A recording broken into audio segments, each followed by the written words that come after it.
Sean todos bienvenidos, amados hermanos, a esta reunión que no tiene otro interés, no presume nada más que presentar las Santas Escrituras en su idea literal e histórica, que ese es el método que nosotros creemos que es el sano. Nosotros cuando concebimos la Escritura en un sentido literal, estamos con una garantía de creer lo que dice, no lo que creemos que dice. Eso es muy importante. Y solamente a propósito de lo que decía nuestro hermano Rodolfo, es tan importante la profecía porque es la que nos permite, en este plano temporal y terrenal, entender el pasado, discernir el presente y conocer lo que vendrá en el futuro. Si usted elimina las profecías bíblicas de sus estudios, si algún líder osa, ¿cierto?, osadamente elimina las profecías de sus enseñanzas en la iglesia, esa iglesia al corto plazo va a perder la perspectiva, porque lo único que nos da una perspectiva clara, tanto del presente como lo que vendrá, son precisamente el estudio sistemático, respetuoso, de lo que Dios amablemente nos ha entregado, que es la profecía. La palabra profética más segura, dice Pedro, a la cual hacemos bien en estar atentos. Entonces, creemos firmemente, amados hermanos, sin ser presumido, que la seguridad de estar en el camino correcto lo dan no nuestras palabras, sino lo que dice la Escritura. Y enseñarlas tal cual están escritas. Y la responsabilidad de nosotros es creer lo que dice. Así que, muy bienvenidos a este estudio. Específicamente, estamos ahí detenidos en el capítulo 9 del libro de Daniel. Acuérdense que el marco de este estudio le hemos llamado desde el arrebatamiento de la iglesia a la segunda venida de Cristo. Dos acontecimientos que ya estamos esperando, uno inminente, que es el arrebatamiento de la iglesia, pero posteriormente ocurrirá el regreso de Cristo, la segunda venida de Cristo en poder y gran gloria para poner en orden todas las cosas, para pisar el planeta aquí, específicamente ahí Jerusalén, y establecer el tan anhelado reino justo del Mesías. Va a ser maravilloso ese tiempo, amados hermanos, y nosotros lo creemos con todo nuestro corazón. Él va a venir a reinar con su iglesia, con los suyos, con todos nosotros que por gracia hemos sido hechos miembros de su cuerpo, que es la iglesia. Qué gran privilegio, ¿no es cierto? Entonces, todo ese tramo también involucra el estudio de las 70 semanas, porque creemos, y lo hemos dicho, es la profecía más precisa en términos del cronos, en términos del kairos de Dios, es decir, el tiempo y las sazones, el tiempo y las ocasiones o la época que nos permite entender en qué punto de la historia estamos nosotros ahora viviendo. La iglesia es un pueblo espiritual escogido por Dios con promesas celestiales, pero no es Israel. Y eso es lo que siempre yo repito, y creo que es muy bueno repetirlo para que nunca se nos olvide. Israel no es la iglesia, y la iglesia no es Israel. Israel es un pueblo terrenal con promesas terrenales. La iglesia es un pueblo espiritual con promesas celestiales.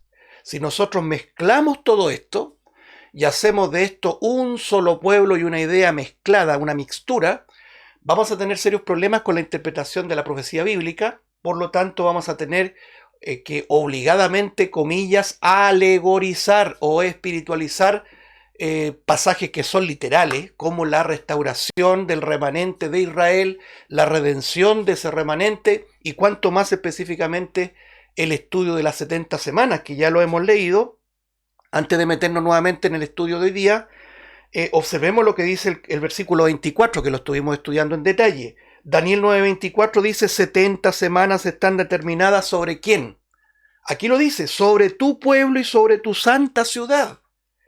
El pueblo al cual se refiere el versículo no es la iglesia, el pueblo es Israel. Recuerden que el texto y el contexto señala que Daniel está recibiendo esta revelación a través del ángel Gabriel, y la preocupación, ciertamente la angustia de Daniel era por su pueblo Israel y por su santa ciudad, ciertamente.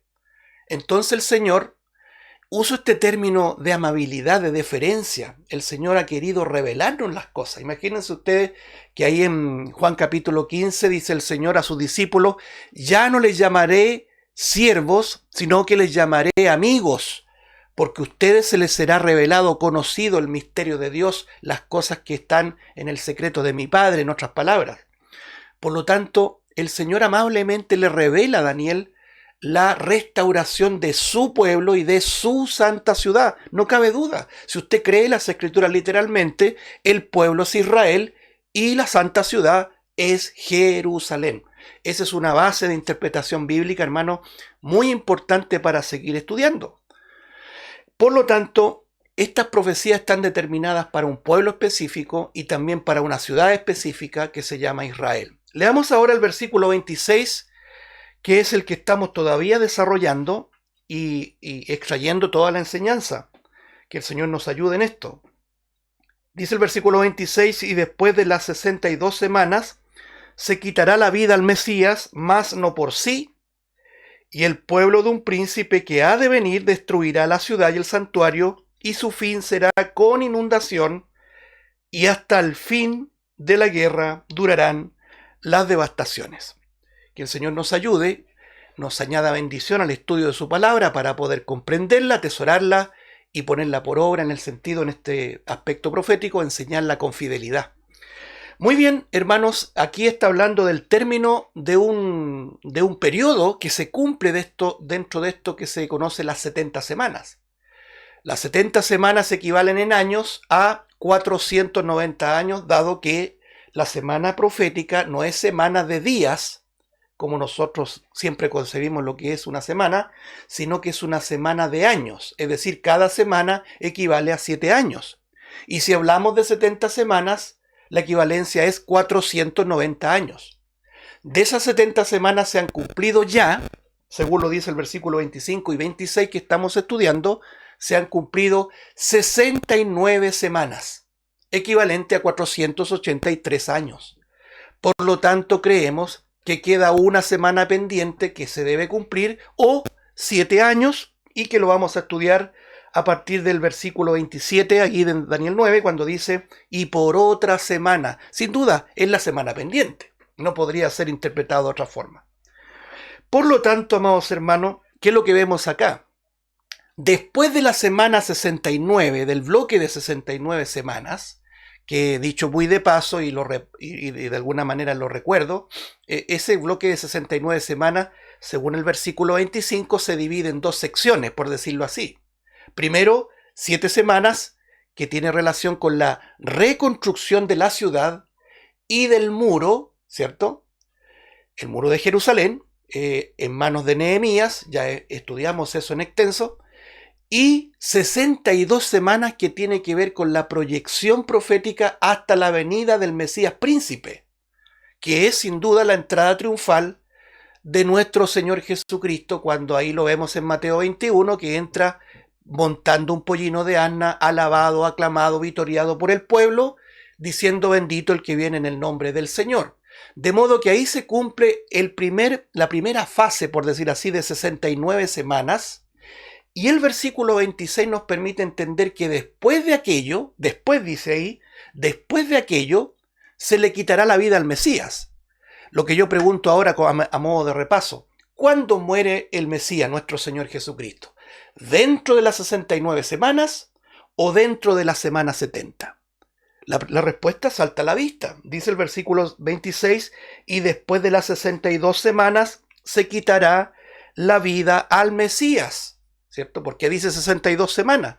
Porque está hablando del término del bloque que está referido al Mesías en una totalidad, ¿cierto?, de 69 semanas, sumando las 7 semanas de Nehemías, es decir, 7 más 62 son 69. Por eso que es muy importante aclarar eso.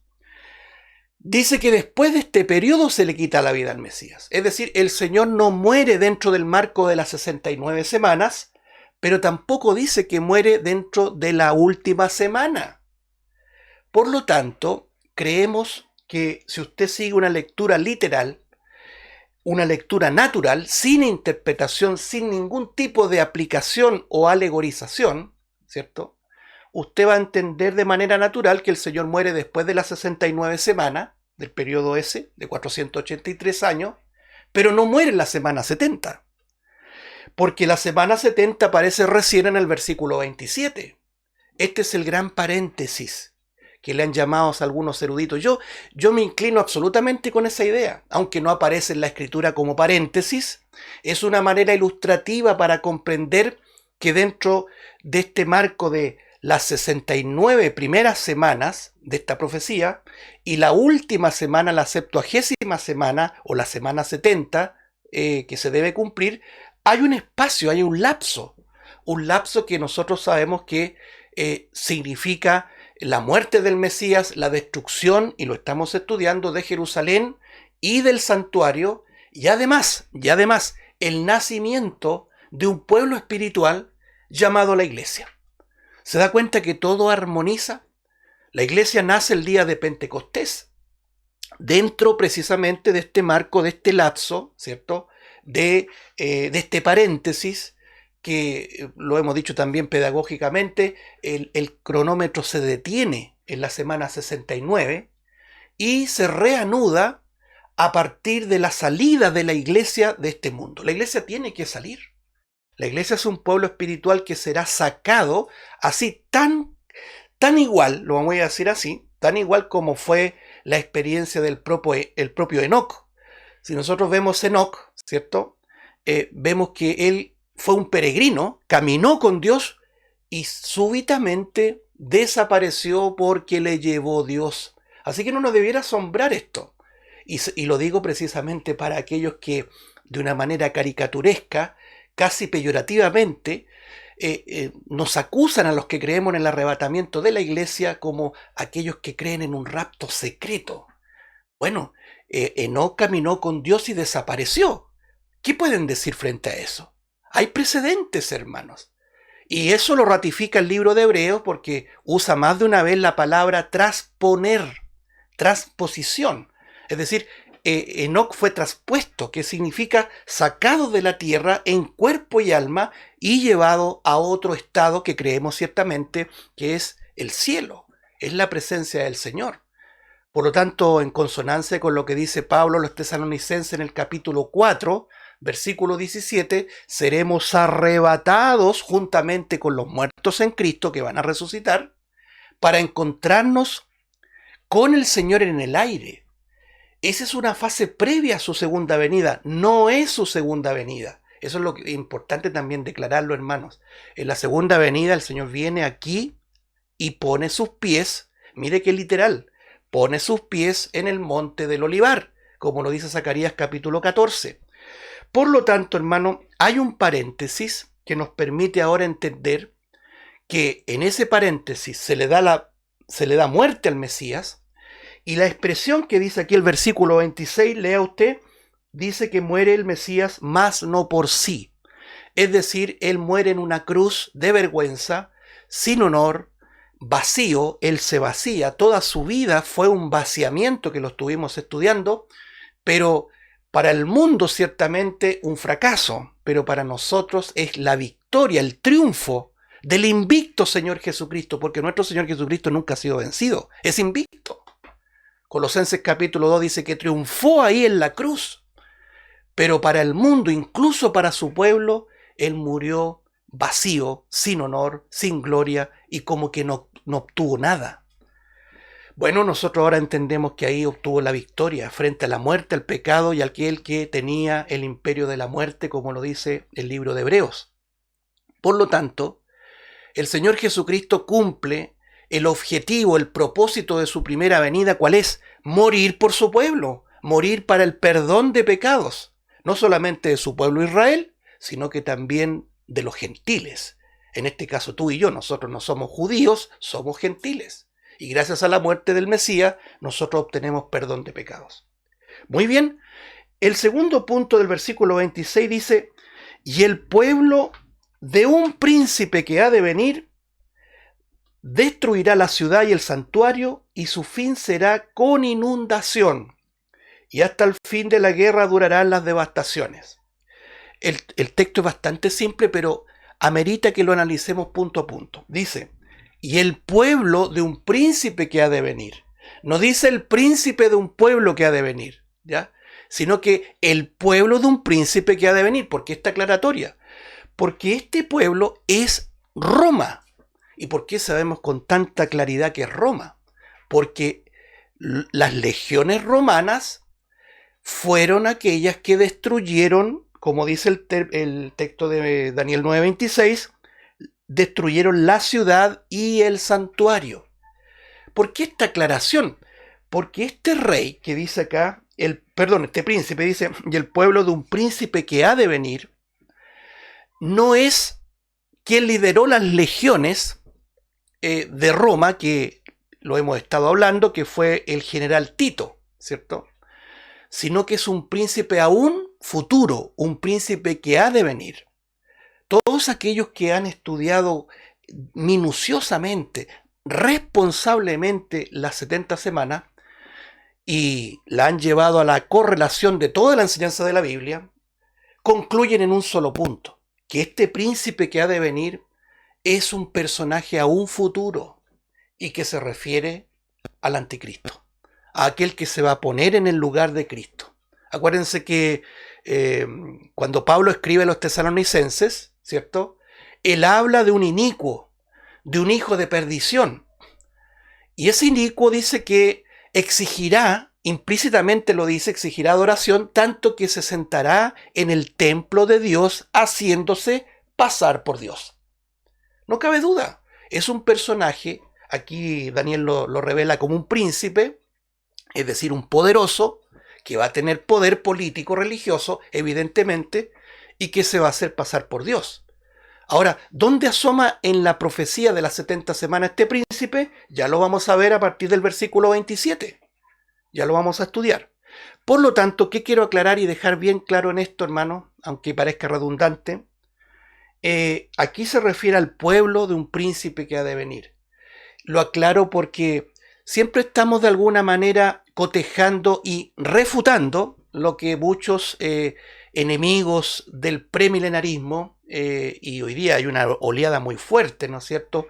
Una ola, un tsunami que viene del norte, ¿cierto? De el movimiento neocalvinista que tiene sus sucursales en Centroamérica, en República Dominicana principalmente, que están cautivando a todas las iglesias del Cono Sur a abandonar las profecías y a enseñar que no hay tal arrebatamiento, que las 70 semanas ya se cumplieron en el primer siglo, en el año 70 específicamente, y que este pueblo y este príncipe que ha de venir y todo el concepto de anticristo era una simbología de los césares, ¿cierto?, de Roma. Dígase, ¿no es cierto?, Nerón o Vespasiano o Trajano, en fin, todos los que conforman los tiranos romanos es el tipo de este príncipe o aquellos que perseguirían la iglesia y el pueblo. No, eso no se sostiene, esa es una alegoría, esa es una interpretación, y ciertamente una interpretación acomodaticia y con tendencia, ¿no es cierto?, de las antiguas enseñanzas de Agustín de Hipona, por ejemplo, y todo lo que vino después, la patrística en general, que concibió que el reino de Dios era la iglesia. Imagínense ustedes, todas las profecías que hablan de un reino justo, de una restauración de la humanidad, del mundo, en un concepto terrenal, corporal de Cristo, es una idea alegórica de lo que la iglesia debe hacer. Por eso hoy día se habla mucho esto, y esto hay que ser muy preciso, que la iglesia tiene el deber de construir el reino de Dios aquí. Eso es catolicismo puro. Eso yo me acuerdo en mis tiempos de católico, lo cantábamos en las propias, comillas, alabanzas católicas. Estamos aquí para construir el reino de Dios. Y los evangélicos van atrasito con la misma consigna. No, amados hermanos, la iglesia tiene un propósito bien específico: predicar el evangelio para vida eterna. Nosotros no estamos construyendo un reino aquí. Es cierto que en el sentido espiritual, todo individuo que pasa de muerte a vida, que es salvado por la obra de Cristo, pasa de un reino espiritual de Satanás, lo dice Colosense, y pasa al reino del amado Hijo nuestro Señor Jesucristo. Pero lo que estamos hablando acá es un asunto terrenal que va a ocurrir aquí, que se va a dar en un lugar específico, esto es Israel, que se va a dar en una ciudad específica, esto es Jerusalén, y se va a cumplir literalmente. Por eso que quiero aclarar esto. El pueblo de un príncipe que ha de venir. Aquí no está diciendo que esto se refiere a los romanos y al general Tito. Parece muy rápido decirlo. No, aquí está hablando de un pueblo y de un príncipe que ha de venir. Por lo tanto, que también sacamos como deducción que ese príncipe saldrá del alero de Roma. Y usted con justa razón me preguntará, bueno, si el imperio romano ya fue destruido, ya no existe, por miles de años ya no existe, ¿no es cierto? ¿Qué podríamos decir? ¿Cómo es eso que va a venir un príncipe, un tal anticristo que va a ser también de este pueblo que destruyó Jerusalén y el santuario? Bueno, nosotros creemos según la profecía, en virtud de la imagen que Daniel vio del sueño de Nabucodonosor, vemos que el imperio romano es un imperio destruido pero restaurado. ¿Cuándo va a ser restaurado? Muy pronto. Creemos que a partir del arrebatamiento de la Iglesia, toda esta confederación de naciones europeas va a tener este mismo concepto del imperio romano y de ahí emergerá este príncipe que ha de venir. Pero eso es un tema que lo vamos a ver más adelante. Los invito, amados hermanos, como decía nuestro hermano y mencionaba y citaba el pasaje, a abrir Mateo capítulo 23, por favor. Mateo capítulo 23, estuvimos viendo ahí en el versículo 33 en adelante, cuando el Señor duramente enrostra, confronta toda la casta religiosa, soberbia, altiva, que se sentían los depositarios exclusivos de la verdad y no podían ni siquiera discernir quién les estaba hablando. Eran los fariseos, eran los saduceos, ¿cierto? Todos aquellos que conformaban esta casta altiva y que dirigían a Israel a través de este concilio llamado Sanedrín. Los trata muy duro el Señor. Y por intermedio, permítame este paréntesis, el Señor así trata a todas las religiones, porque la religión, ¿qué es lo que ha hecho? Ocultar la verdad, distorsionar la verdad, distorsionar el evangelio, ocultar a los hombres la verdad, como dice el propio Pablo a los Corintios, que el príncipe de este siglo encegueció los ojos, las mentes de los inconversos para que no crean al evangelio. La religión hace una tarea de joyero, voy a decirlo en esos términos, respecto a eso. Y el Señor duramente la confronta. Le dice, serpientes y generación de víboras, ¿cómo escaparéis de la condenación del infierno? Generación de víboras, acuérdense de Génesis 3, la simiente de la serpiente.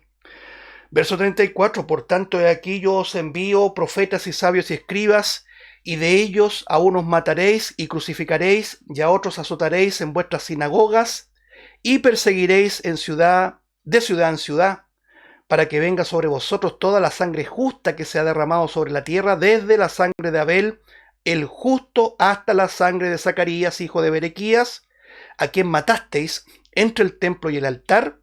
De cierto os digo que todo esto vendrá sobre esta generación. Esto nos permite, ya lo comentamos, nos permite entender que las causas de toda la sangre derramada ha sido una y solo una. Todo el concepto religioso es lo que ha derramado sangre en toda la historia. Ayer nos acordamos aquí en la casa. Si usted observa todas las religiones, hermanos, todas las matanzas han sido hechas en el nombre de Dios. Y estoy hablando, hermanos, de un Dios que no es el Dios bíblico, sino que en un concepto de Dios.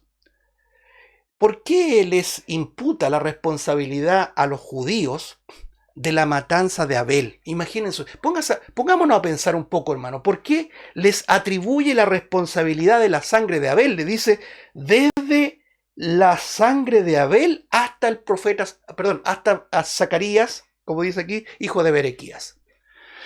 Bueno, lo hemos dicho, hermanos, podríamos decir que Caín fue el primer religioso, aquel que puso las bases de lo que sustituía la única manera de ser redimido, que es a través de un sustituto inocente, cual es la sombra de nuestro Señor Jesucristo. Cuando antes se derramaba la sangre de un animal, en sombra, en figura, en símil, se estaba hablando del sacrificio todo suficiente de nuestro Señor Jesucristo. Abel aprendió fielmente lo que sus padres le enseñaron, ciertamente por inferencia, entendemos eso. Abel ofreció lo más gordo que tenía, lo mejor que tenía, pero él no tenía méritos en sí, porque la redención recaía en ese sustituto inocente, en ese animalito que él ofreció en el altar como único método de redención. Pero Caín, el religioso, podríamos decir, bueno, era buena persona. No cabe duda, era un hombre de trabajo y además religioso. Pero dice el texto de Génesis 4, no miró el Señor con agrado a Caín ni a su ofrenda. El Señor no puede mirar con agrado a la religión. Entonces, es el primer religioso, es la primera religión, podríamos decir, de la historia de la humanidad. Y en proyección profética dice el Señor, desde esa sangre, de la sangre de Abel, hasta la sangre de Zacarías, que ya lo estudiamos, tiene que ver con el Zacarías que aparece en el libro de Crónicas, y no el Zacarías que es el profeta Zacarías, como lo dice ahí, ¿no es cierto?, en Zacarías 1.1. Ahí valga la explicación, si usted lee, ¿no es cierto?, va a ver que en Zacarías 1.1 se refiere que su padre era Berequías, pero el Señor hace referencia a un Zacarías que murió, que fue asesinado entre el templo y el altar, según segundo de Crónicas, capítulo 24, verso 20 al 21, que no hay ninguna contradicción porque creemos que perfectamente, hay dos opciones, incluso dicen los entendidos. Una que, como dice el texto de Crónicas, este Zacarías fue hijo de Joiada, pero puede también haberse llamado Berequías y coincidía con el padre de Zacarías. En la Biblia, en el hebreo, y vemos claramente que los judíos tenían más de un nombre o más se les llamaba de más de una forma. Y la otra opción es que también se le llamaba padre al abuelo. Entonces podría haber sido una descendencia, ¿no es cierto? Se le llamó Joiada al abuelo de Zacarías y después venía el hijo de Joiada, que podría haber sido Berequías y que tiempo más tarde dio por descendencia la vida de Zacarías, el profeta. Sé que es un punto un poquito complicado, pero yo lo quiero aclarar porque muchos buscan resquicios para decir la Biblia está llena de contradicciones. Eso quiero dejarlo ahí al margen. Me tiento en explicarlo, hermanos, para que no haya ninguna duda, pero creo que no es en vano explicar aquellas cosas. Muy bien. Después en el versículo 36, el Señor les advierte que con certeza, de cierto digo, que esto no vendrá, sobre esta generación. El Señor le anticipa que eso ocurrirá ya. ¿Tenemos algún impedimento en creer que ocurrió? Ninguno, porque esto ocurrió el año 70. Hay un hecho histórico concreto que la destrucción de la ciudad, del santuario, ocurrió en el año 70 en el marco como lo hemos llamado, de las guerras, de las revueltas, de la insurrección judeo-romana, la guerra judeo-romana, que se inicia el año 66 y se proyecta al año 73. Varios años de belicosidad, ¿no es cierto?, y de insurrecciones en contra del dominio y de la tiranía romana. Entonces ya comentábamos un poco de eso, no quiero nuevamente detenerme, pero patriotas, por decir así, nacionalistas judíos se rebelaron a partir del año 66 en contra del dominio y la tiranía romana, y en ese marco, en el año 70, el emperador Vespasiano envía a su hijo Tito a atacar con las legiones que rescató desde la parte superior de Egipto y se las llevó a Judea, a Jerusalén, para arrasar Jerusalén, para destruir el templo. Y como comentamos, hermanos, se cumple la profecía que dice el Señor Jesucristo aquí en Mateo 24. Dice el versículo 1 y 2, dice, cuando Jesús salió del templo y se iba, y se acercaron sus discípulos para mostrarle los edificios del templo, respondiendo él les dijo, ¿veis todo esto? De cierto os digo que no quedará aquí piedra sobre piedra que no sea derribada.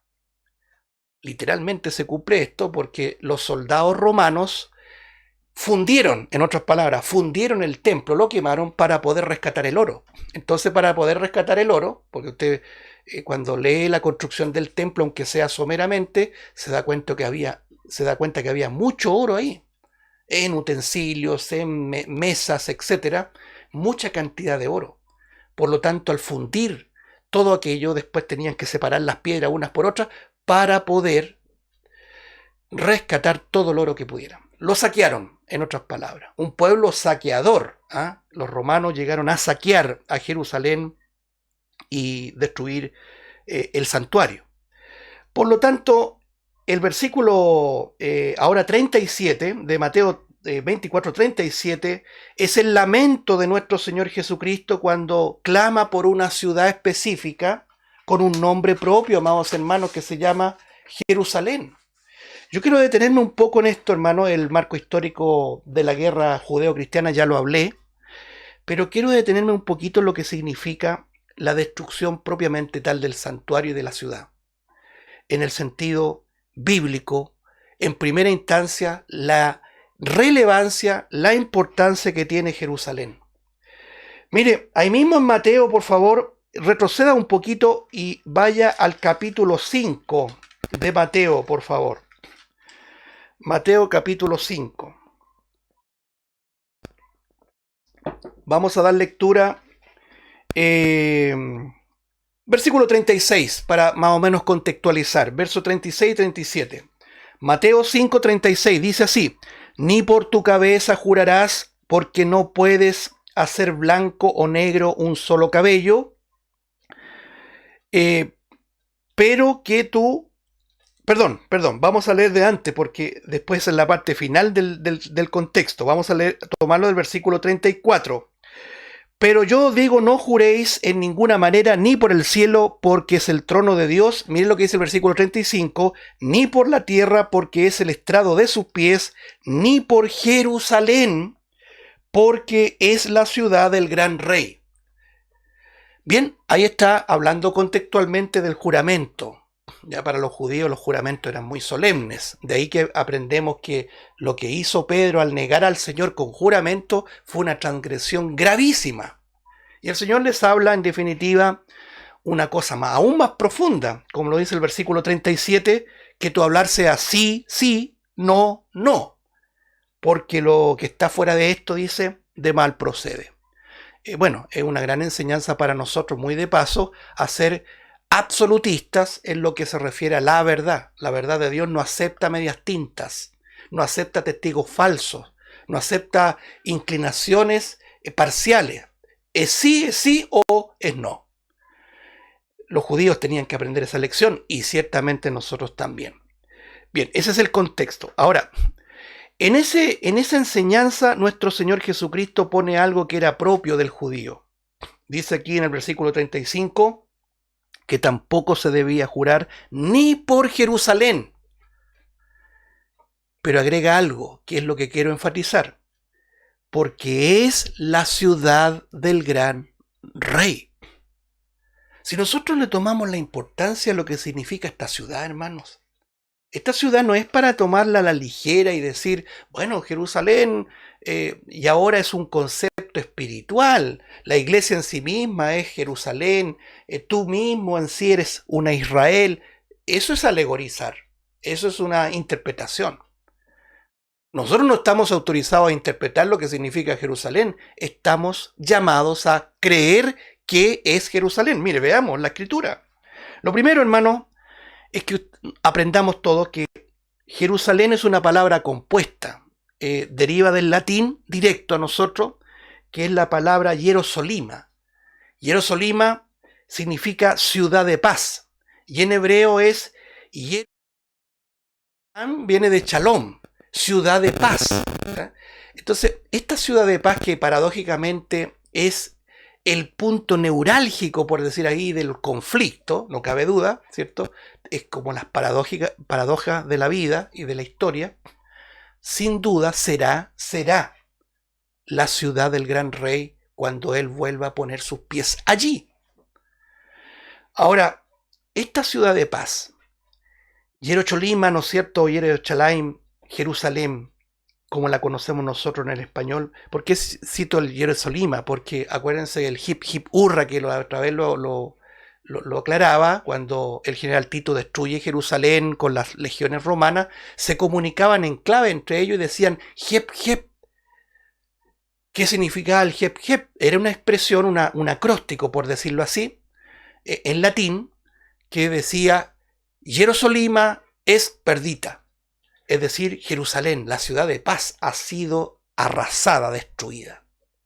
Y después, posteriormente en el Senado de Roma, el emperador les decía a todos los honorables senadores, como los que tenemos hoy día también, Jerusalima es perdita. Y le decía, jep, jep, y todos levantando la copa decían, hurra.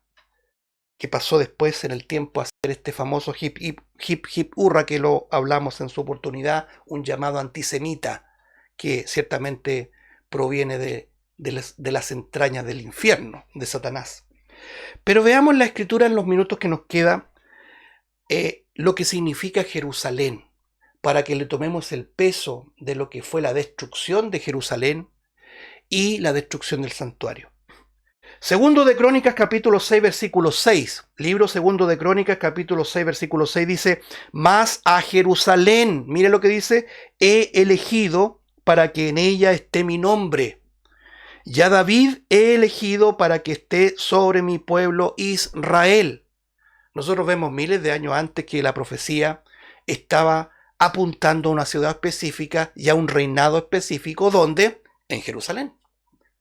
El reinado de David es en proyección profética el reinado justo del Mesías. Dice la Escritura, y se le dará el trono de David. ¿A quién? Al Mesías.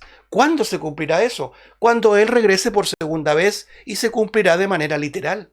¿Dónde? En una ciudad específica con nombre propio llamado Jerusalén. Salmos capítulo 51, verso 18. Haz bien con tu benevolencia a Sión, edifica los muros de Jerusalén.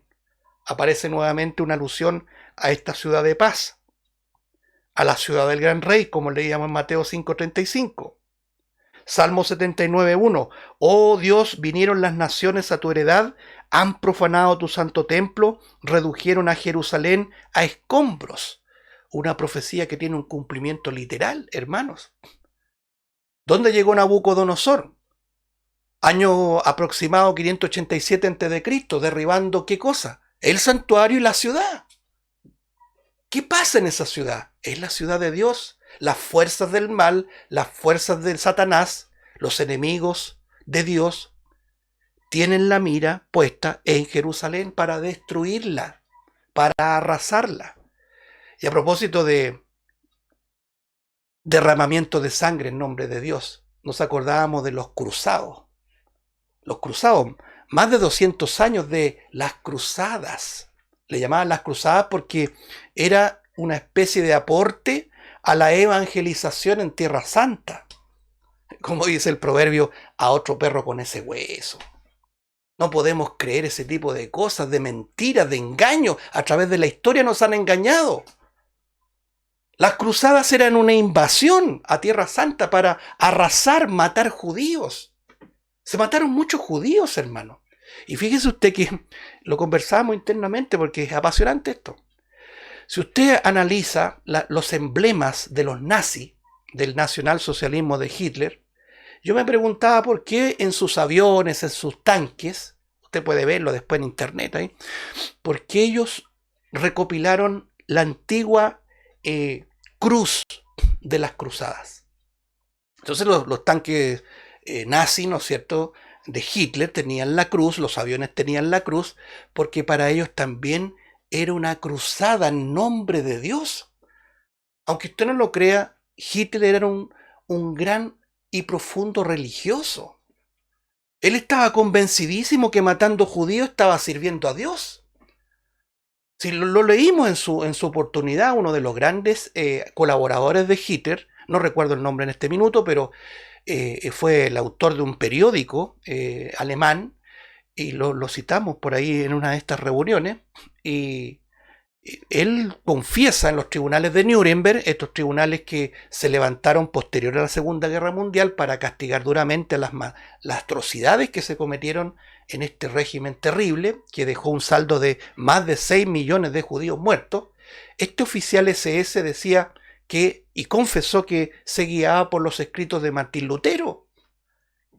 Increíble, hermano. O sea, la historia ha sido velada, ha sido censurada para que nosotros no conozcamos toda la verdad. En nombre de Dios, vuelvo a repetirlo, se han cometido las más grandes atrocidades. Bueno, veamos lo que dice acá. Salmo 122, versículo 1 al 9. Pongamos atención, mire, las veces que repite esto. Salmo 122, 1 al 9. Yo me alegré con los que me decían: a la casa de Jehová iremos. Nuestros pies estuvieron dentro de tus puertas, oh Jerusalén. Jerusalén se ha edificado como una ciudad que está bien unida entre sí. Allá subieron las tribus de Jehová, conforme al testimonio dado a Israel, para alabar el nombre de Jehová. Porque allá están las sillas del juicio, los tronos de la casa de David. Pedid por la paz de Jerusalén. Note lo que dice. Pedid por la paz de Jerusalén. Sean prosperados los que te aman. En consonancia a lo que le dice el Señor a Abraham ahí en el capítulo 12 de Génesis. Todos los que te bendijeren, yo los bendeciré.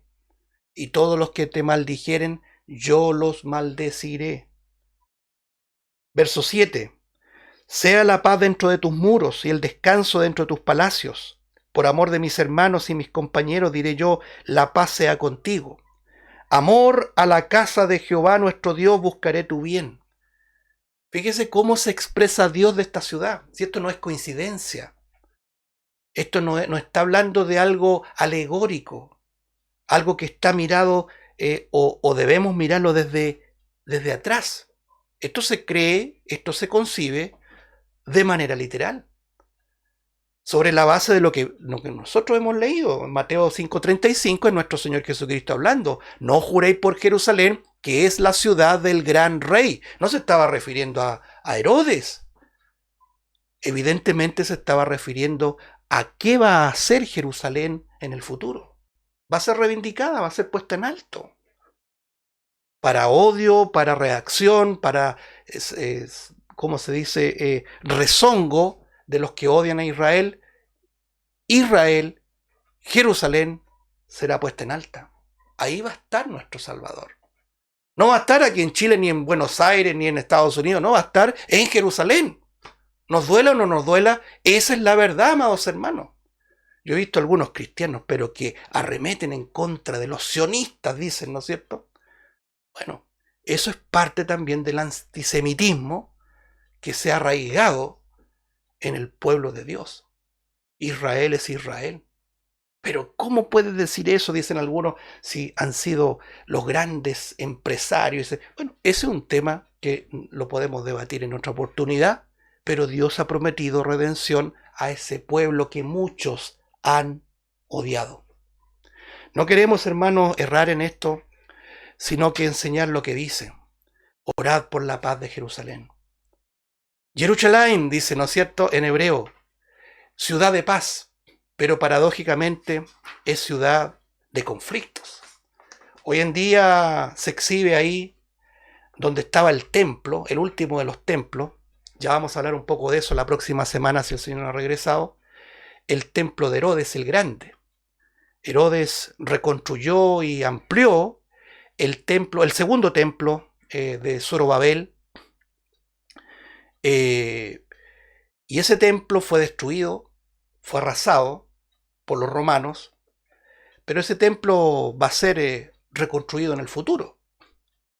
Y usted dice, pero ¿cómo puede ser eso si hoy día la explanada, ahí la cima del monte Moriah, donde estaba el templo, ahora luce una flamante mezquita, ¿cierto? Lugar de reunión de los musulmanes, del Islam. Mire las paradojas, de los árabes. Ya nos acordábamos de un tal Ismael, ¿se acuerda? Consecuencia de la voluntad permisiva. Ahí está, una mezquita en lugar donde debiera estar el templo. Bueno, creemos, hermanos, que eso va a ocurrir. Se va a reconstruir el templo para que se cumplan todas las profecías y, evidentemente, la última semana pendiente de Daniel, esos 7 años que comenzarán su conteo final cuando la iglesia sea arrebatada. Puede ser, o puede ser que empiece a comenzar este contador a partir de hoy día. ¿Por qué no? Que el Señor bendiga su palabra. Padre Santo, te damos muchas gracias por tu palabra, porque es clara y precisa cuando la leemos y la creemos tal cual. Gracias por enseñarnos en esta mañana también la importancia de lo que es Jerusalén, la ciudad del gran rey. Fueron palabras de tu Hijo Santo y las creemos literalmente. No creemos que hay una idea atrás de esas declaraciones, sino que son literales. Como dice tu siervo el profeta Zacarías, ahí en Jerusalén, tu Hijo Santo volverá y pondrá sus santos pies para poner en orden todas las cosas. Y qué maravilla es pensar que vendremos con Él. Gracias, Padre, por estas lecciones que nos llenan de alegría, de gozo, de confianza, de tranquilidad, porque tus profecías nos permiten entender el presente, discernirlo, y también tener la brújula bien ajustada para conocer lo que viene. Ayúdanos, Señor, a ser fieles, sobre todo cuando hay una avalancha de personas que con mucho conocimiento y arrastre están enseñando deliberadamente que las profecías no son importantes. Ayúdanos a ser firmes, Señor. No queremos escuchar a hombres, queremos escucharte a ti y poner en alto tu palabra por sobre la de los hombres. Te rogamos por todos nuestros hermanos, por las necesidades que cada uno tiene, porque sabemos que tú tendrás cuidado de nosotros. Oramos en los méritos de Cristo. Amén.